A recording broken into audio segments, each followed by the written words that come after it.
SLT Mobitel, the connection. SLT Mobitel, the connection. ලෙන්ගතුකම වැඩි කරගන්න ලව්ජු රුපියල් 50ට අඩු කළා. මාමේ එන්න අපිට එකක් බොමු.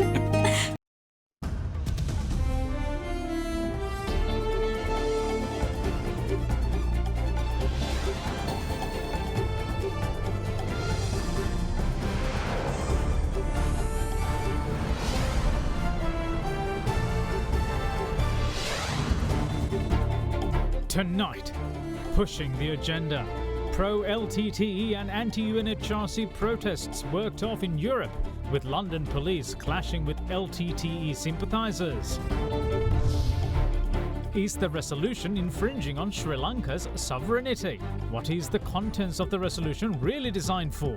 6 countries bringing up a resolution against another sovereign nation to empower some other countries to act against that one country. The objective was to woo Islamic majority countries into voting for the resolution. Litmus test. Schools return to academic activities with attendance on the first day back on the positive side. Relief. The central bank announces a concessionary scheme for leasing facilities obtained by businesses and persons in passenger transportation. All that and much more coming up on First at 9. This Monday, the 15th of March, 2021. Alcohol අඩංගු hand sanitizer භාවිත කරන්න. ලෙඩ රෝග ඇති කරන විෂ බීජවලට එරෙහිව සටන් කරන්න. හඳුන්වා දීමේ මිල රුපියල් 350යි. From AdaDerana, this is AdaDerana First at 9. Live from Studio 24 in Colombo.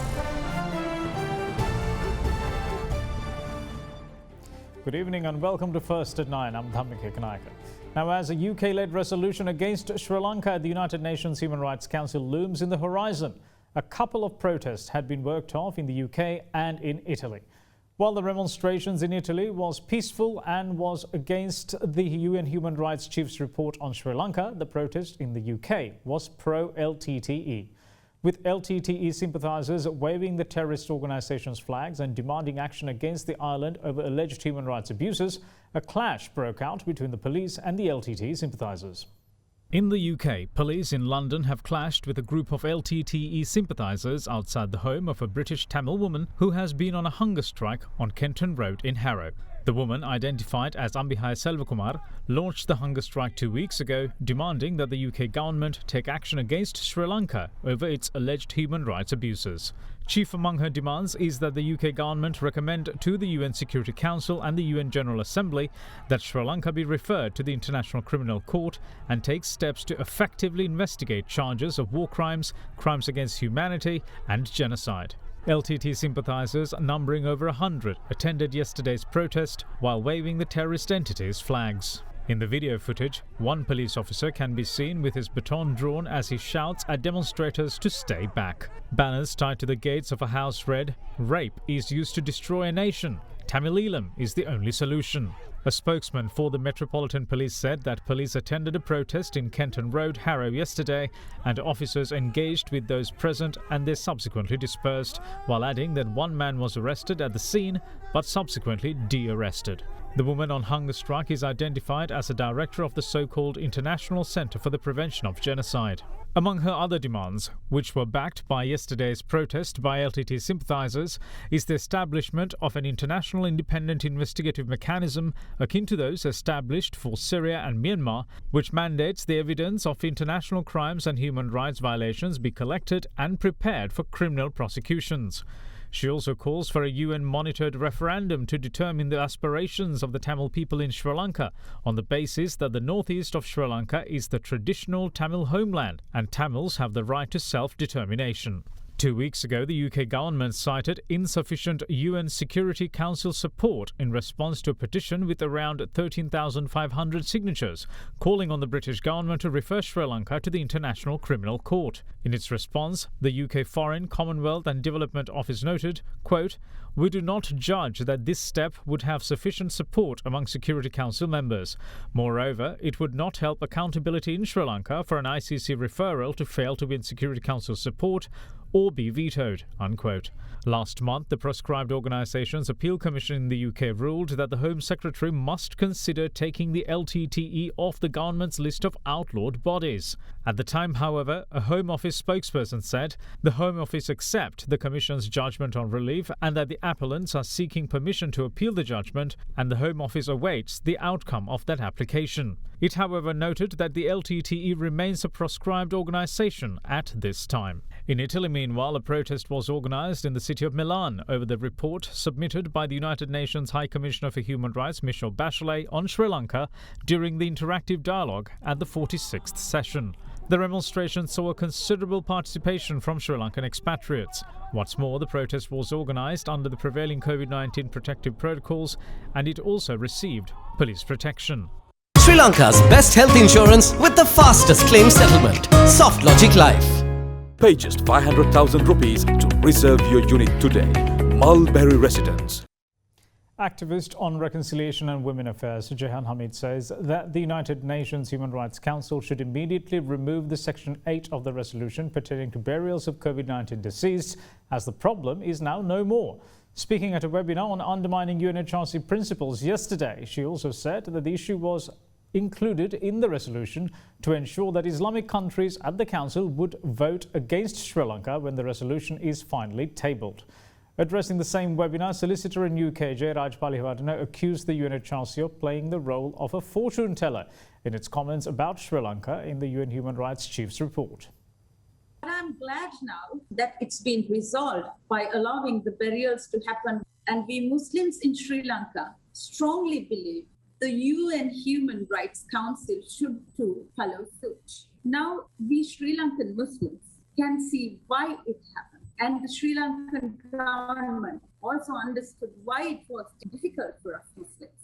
In my opinion, that the core group is exploiting this issue. So the core group altered the draft resolutions wording to include the mandatory cremation of Muslims issue. There is no doubt that the objective was to woo Islamic majority countries into voting for the resolution or wean them refraining from opposing to. So I think very strongly that the UN Human Rights Council should stop seeing crocodiles in the teacup and remove Section 8 altogether from the resolution. 6 countries bringing up a resolution against another sovereign nation to empower some other countries to act against that one country, which is an unprecedented move and in fact is a bad precedence. We believe this reflects profound disorientation from the Human Rights Council in identifying its role in assessing countries to uphold human rights. We see this as their role change from candid and friendly advisor, as it should be, to a biased policeman. While the Council can advocate a country to execute different mutually agreed actions that will uphold human rights, its role is never to work as an instrument of executing actions such as proposed creation of repository of evidence. Besides, it has no mandate to rally countries against each other, creating hostile diplomatic relations. When we're looking at the paragraph 7 of the resolution, it shows the pinnacle of the Council's prejudice against Sri Lanka. The Council plays the role of a fortune teller when it comments on this resolution. This is the comment: a clear early warning sign of a deteriorating situation of human rights that risks the recurrence of policies and practices that gave rise to the grave violations of the past. The Council exposes itself to show that this prejudice is mainly aimed at the current government when it mentions restrictions on media freedom and shrink in democratic space that threaten to reverse the limited but important gains made in recent years. It is ironic that the Council praises the past government on media freedom and protecting democracy when they ban social media repetitively and failed to hold the democratic provincial council elections for years. In its own resolution 34/8, the Human Rights Council discusses the negative effect of the terrorism on human rights. Any responsible government must take actions against terrorism, including preventing glorifying terrorism within its territory. The Council's attempt to define such act as Tamil and Muslims marginalization is disgraceful. Not only that, attempting to reinforce the separatist rhetoric that the war against terrorism was a civil war between Tamils and Sinhalese. These are the reasons to show that this proposed resolution does not have a genuine intention of assisting Sri Lanka in the promotion and protection of human rights or in achieving peace and reconciliation. Schools island-wide, along with certain grades in the Western Province, resumed their academic activities today. Secretary to the Ministry of Education, Professor Kapila Pereira, was quite positive over today's school attendance, with the overall student attendance being 76%, while teacher attendance being 78%. But the attendance of advanced level students in the island was somewhat bleak. All schools in the island, except for certain grades at schools in the Western Province, resumed academic activities today. In the Western Province, only students of grade 5, 11 and 13 were given permission by the Director General of Health Services to return to school today. The students of the remaining grades in the Western Province schools will have to wait until the 19th of April to return to school. Speaking about the attendance of students at schools on the first day back following yet another break, Secretary to the Ministry of Education was upbeat about the progress seen today. සමස්තයක් වශයෙන් ගත්තොත් එහෙම බස්නාහිර පළාතේ දරුවෝ ඇවිල්ලා තිනවා 79ක්. ගුරු බවතුන් ඇවිල්ලා තිනවා 78ක්. මෙහිදී විශේෂයෙන්ම සතුටුදායක කාරණය තමයි පහ ශ්‍රේණියේ දරුවෝ ඇවිල්ලා තිනවා 86ක්. 11 ශ්‍රේණියේ දරුවෝ ඇවිල්ලා තිනවා 79ක්. හැබැයි අපොස උසස් පෙළ 13 ශ්‍රේණියේ ළමයි ඇවිල්ලා තියෙන්නේ 41යි. අපොස උසස් පෙළ දරුවන්ගේ පැමිණීම සතුටුදායක නැහැ. අනිත් පළාත් 8ේම අපි සුපුරුදු පරිදි ජනවාරි මාසේ 11 පැවැත්වුණා. ඒ වගේම ඒ දරුවන්ගේ පැමිණීම 76කට එහා පැත්තේ තියෙනවා. ගුරුවරුන්ගේ පැමිණීම 80කට එහා පැත්තේ තියෙනවා ඒ පළාත්වල. ඉතින් ගම්පහ ප්‍රදේශයේ අපි ජාතික පාසල් කීපයක බැලුවා. කළුතර දිස්ත්‍රික්කයේ ජාතික පාසල් කීපයක බැලුවා. ඒවැ නම් සතුටුදායක ලෙස දරුවෝ ඇවිල්ලා තිබුණා. එහෙත් අපොස උසස් පෙළ දරුවෝ තමයි අඩුවෙන් ඇවිල්ලා තිබුණේ. Meanwhile, 307 COVID-19 infections were confirmed in Sri Lanka yesterday. From that figure, 50 infections were confirmed from the Colombo district. Mathura was close behind with 49 cases being recorded there, while 47 cases were reported from Gampha. Meanwhile, 42 infections were recorded from the district of Ratnapura and Gaul confirmed 34. 60 more cases of the virus were reported from 15 other districts. A further 25 infections were detected among Sri Lankan expatriates yesterday. As for today, 178 novel coronavirus cases have been confirmed so far in the island. In the meantime, the country's death toll rose to 527 yesterday after a 73-year-old succumbed to the virus. According to the Department of Government Information, the cause of death had been septicemia, multiple organ dysfunction and COVID pneumonia.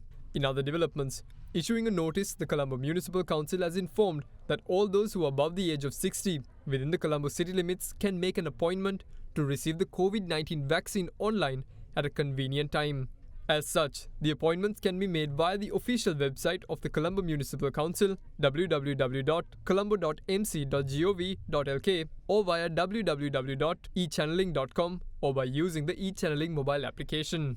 Colombo Municipal Commissioner Roshani Dissanayake said that the reservation will be made automatically and free of charge. She insisted that there is no need for any intermediaries for this process. Meanwhile, since Sri Lanka started its vaccination program on the 29th of January, a total of 773,011 people have been administered with the Oxford AstraZeneca vaccine. In the meantime, after the confirmation of 321 persons successfully recovering from the virus today, Sri Lanka's total number of COVID-19 recoveries rose to 84,969. As such, the tally of active cases in the country currently stands at 2,584. Now, President Gotabaya Rajapaksa says that his government is committed to ensure the resurgence of the apparel sector, giving the state's full backing in achieving its targets. During a discussion between apparel sector representatives and the head of state today, it was also discussed how certain health restrictions could be relaxed pertaining to the apparel sector. A meeting between the Joint Apparel Association Forum of Sri Lanka and President Gotabaya Rajapaksa was worked off today at the Presidential Secretariat. During the talks, the head of state expressed views on making Sri Lanka a brand for global apparel excellence. He had pointed out that considerable sums in foreign exchange can be generated by ensuring a resurgence in the local apparel sector. Representatives of the apparel sector had then pledged to achieve this year's target of $5.1 billion. Meanwhile, proposals had been submitted on relaxing some health restrictions pertaining to the apparel sector without letting it impact the country's health situation. Talks had also been held on adopting a relaxed visa policy when extending and granting visa to investors. Several ministers, including Foreign Minister Dinesh Gunawardena and Minister of Health Pavitra Vanniyarachchi, as well as the Central Bank Governor, Professor W.D. Lakshman, were also present for the talks. A fire erupted during the early hours today at the Kajimawatta in Grand Pass, completely destroying 32 houses. Following this incident, several public representatives came to inspect the damage, but the area residents did not take kindly to MP Mano Ganeshan's presence. A fire erupted at around 2:10 this morning at the line of houses in Kajimawatta in Grand Pass. Later, the fire was completely doused thanks to the joint efforts of the area residents and personnel of the fire brigade. But 32 houses were completely destroyed in the fire. However, no casualties were reported. Following this incident, opposition leader Sajith Premadasa arrived at the location and inspected the damage.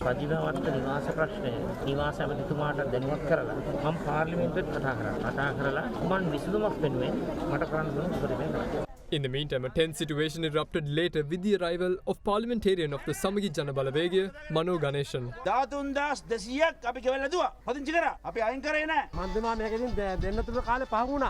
Meanwhile, Mayor of Colombo Rosie Senanayake too arrived at the scene.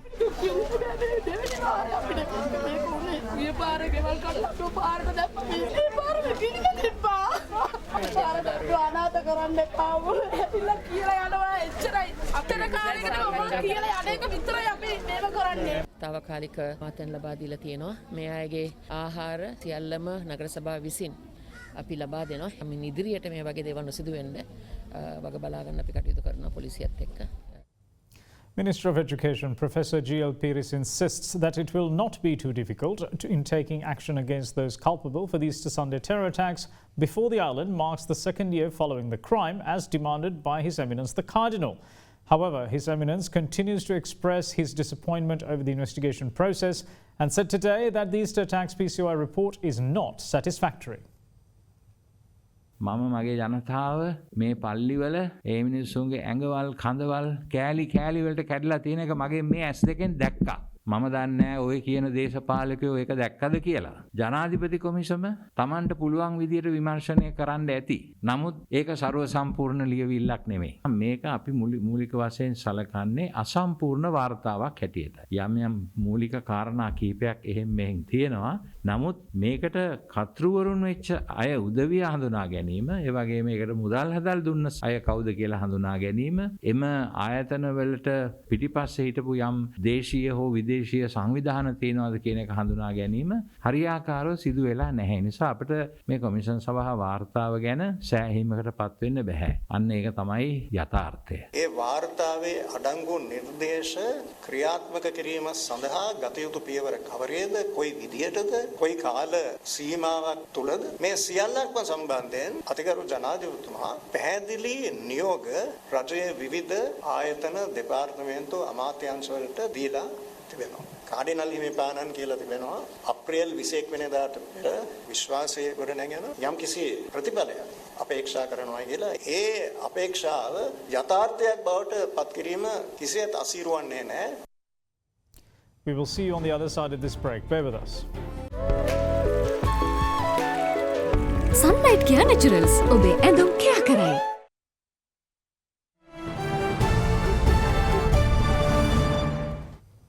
Welcome back. This is First at 9. Now, Minister of Trade Bandula Gunawardena says that the government has clearly asked the retailers to sell a kilo of rice under 100 rupees to consumers. Addressing an event, he warned that if this cannot be done and an artificial shortage of rice is created in the market, the government will seek cabinet approval to import rice and sell at lower prices. The minister said that this would be the government's course of action since it is the government's duty to protect the consumers, while adding that his ministry is doing everything possible to ensure that the people can have the necessary consumer items needed for the Sinhala and Tamil New Year.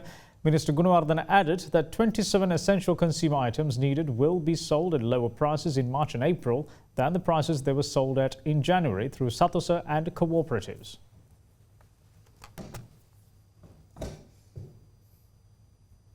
The Colombo District Court today further extended its enjoining order issued against MTV Private Limited until the 17th of this month, preventing the news channel from broadcasting any defamatory news targeting George Stewart Health, its senior executives and chairman Dilith Jayavira.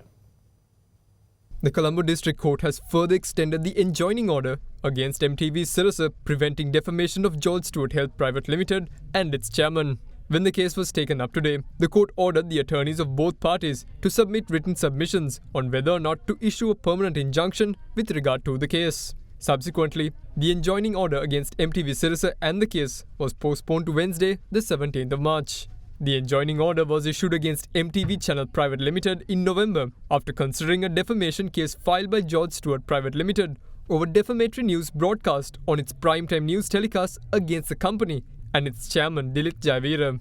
The case had been filed over several false and defamatory news segments telecast by Sirasa News First on the 11th, 13th, 16th and 19th of November, referring to the importation of COVID-19 antigen test kits by George Stewart Health. The plaintiff had listed out the repeated instances of mischievously fabricated, factually incorrect news designed with malice to mislead the public and thereby to defame George Stewart Health as well as the chairman of George Stewart and Company. The damages claimed amount to 2 billion rupees. The enjoining order issued on the 23rd of November and extended on multiple occasions since prevents MTV Channel and its agents and employees from defaming George Stewart Health, its chairman and its key officers in any manner and in any forum whatsoever. Leader of the Samagi Jana Balawega, Sajith Premadasa, is confident that his party will be able to create a government that identifies the hardships of the general public following the next presidential election. Addressing his party's maiden anniversary celebrations today, the opposition leader also said that SJB members are even ready to sacrifice themselves to protect the lives of the people. A public rally was organised today in celebration of the maiden anniversary of the Samagi Jana Balawega at the Hyde Park grounds in Colombo under the patronage of its leader Sajith Premadasa. The theme of the event was Stand Together to Overcome Challenges.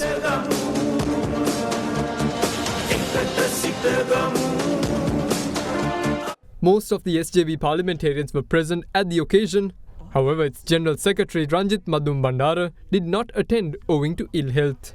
ඔබතුමන්ලාටත් මේ රටේ සකල විද ජන ප්‍රජාවටත් මම පැහැදිලිවම කියන්න කැමතියි මම අපි ඔබ රට වටේ විහිදී සිටින ලක්ෂ සංඛ්‍යාත ජනතාව තවත් වාර්තාවක් අපේ රටේ ළඟදිම පිහිටවනවා.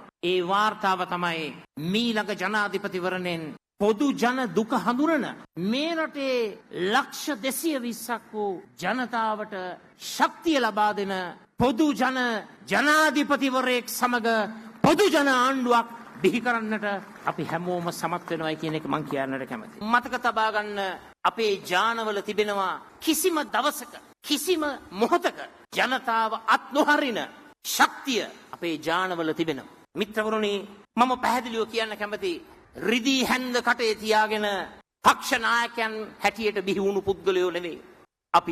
අපිට දැලිපිහියෙන් කිරිකන්නටත් සිද්ධ වුණා.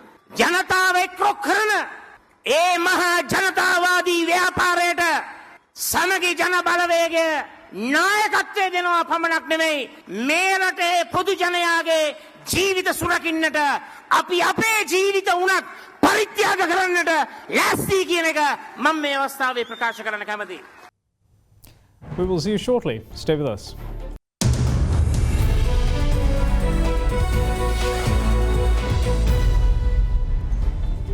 Welcome back. This is First at 9. Now, the central bank today announced a concessionary scheme for leasing facilities obtained by businesses and individuals engaged in passenger transportation. It calls to provide concessions for lease facilities for 6 months or a shorter period, considering the difficulties and constraints faced by businesses and persons engaged in passenger transportation services due to the ongoing COVID-19 pandemic. The Central Bank of Sri Lanka has requested licensed commercial banks, licensed specialized banks, licensed finance companies and specialized leasing companies to provide concessions for lease facilities for 6 months or a shorter period, starting from the very beginning of next month. The eligible borrowers are businesses and individuals engaged in providing public passenger transportation, such as school transport service, office transport services, taxis including three-wheelers, etc., and those providing passenger transportation services to the tourism sector. Such borrowers are requested to make a request on or before the 19th of April 2021 in writing or through electronic means for deferring the lease installments. Financial institutions are requested to accept any request submitted after the 19th of April 2021 if the reasons for delay in making such a request is acceptable. The concession will be granted for performing lease facilities, including lease facilities under the moratorium as of 31st March 2021, obtained by eligible borrowers. Financial institutions may charge an interest rate not exceeding the latest auction rate for 364 days Treasury bills available as at 1st April 2021, plus a margin for the deferred period only on the lease installments not falling due during the deferred period. With respect to licensed banks, this margin is specified as 1% per annum. With respect to licensed finance companies and specialized leasing companies, it is specified as 5.5% per annum and the interest rate charge shall not exceed 11.5% per annum. Financial institutions are requested to refrain from charging any penal interest on the lease facilities eligible for the concession. During the deferred period of the existing lease facility, financial institutions will commence recovery of installments falling due in relation to the moratoriums granted during 2019 and 2020. Now, taking a look at the Colombo Bourse, the all-share price index fell 87.07 points to close at 7,160.41, while the S&P SL20 index of more liquid stocks ended at 2,862.81, following a loss of 30.63 points. The market turnover was 812 million rupees. Now, here's Dimantha Mathi with a brief report on today's market performance. Today also we saw a bit of a downtrend in the market as the index dipped by around 87 points. So the index has now fallen below the 7,200 mark to end at 7,160. So over the last 2 to 3 weeks, what we've been seeing is that there has been a lot of volatility in the market. There has been market recoveries and then dips also taking place. So overall we are seeing the market trading in between a range of around 7,000 to 7,500 points. So with that we are seeing some sort of stability within that range. However, there seems to be a bit of volatility and selling pressure as soon as the market is more closer towards the 7,500 mark, and then we are seeing a sort of a downtrend. So towards the 7,000 mark we are starting to see a bit of buying interest also coming in. In the meantime, the rupee closed a week at 198 to 199 to the US dollar after closing at 197 and 198 to the dollar on Friday. Now let's take a look at how the Sri Lankan rupee traded against other major currencies during the day.